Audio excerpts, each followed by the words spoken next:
నిన్న శాసనసభలో BRS party శాసనసభ్యులు జగదీష్ రెడ్డి గారిని సస్పెండ్ చేసిన విషయం మనందరికీ తెలిసిందే. దాని విషయంలో దయచేసి మీరు పునఃపరిశీలించి జగదీష్ రెడ్డి గారిపై పెట్టిన సస్పెన్షన్ను ఎత్తివేయాలని చెప్పి అప్పీల్ చేస్తూ ఉన్నాం. జగదీష్ రెడ్డి గారు ఎక్కడ కూడా మీ పట్ల అమర్యాదగా కానీ ఏకవచనాన్ని కానీ సంబోధించలేదు. మీరంటే మా అందరికీ కూడా ఎంతో గౌరవం. మా నాయకులు కేసీఆర్ గారు కూడా మీ ఎన్నిక జరిగినప్పుడు ఏకగ్రీవంగా మీ ఎన్నికకు సహకరించినటువంటి పార్టీ బీఆర్ఎస్ పార్టీ. మా నాయకులు కేసీఆర్ గారు కూడా ఎప్పుడు కూడా మాకు చెప్తూ ఉంటారు, సభా సంప్రదాయాలు పాటించాలని, మీ పట్ల గౌరవంగా ఉండాలని కూడా చెప్తూ ఉంటారు.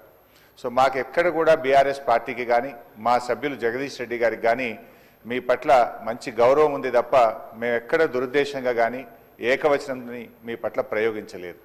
అందువల్ల మాకు కూడా, ఎందుకంటే నిన్న జగదీష్ రెడ్డి గారికి మీరు మైక్ ఇచ్చుంటే వారు చెప్పుకునే అవకాశం ఉండేది.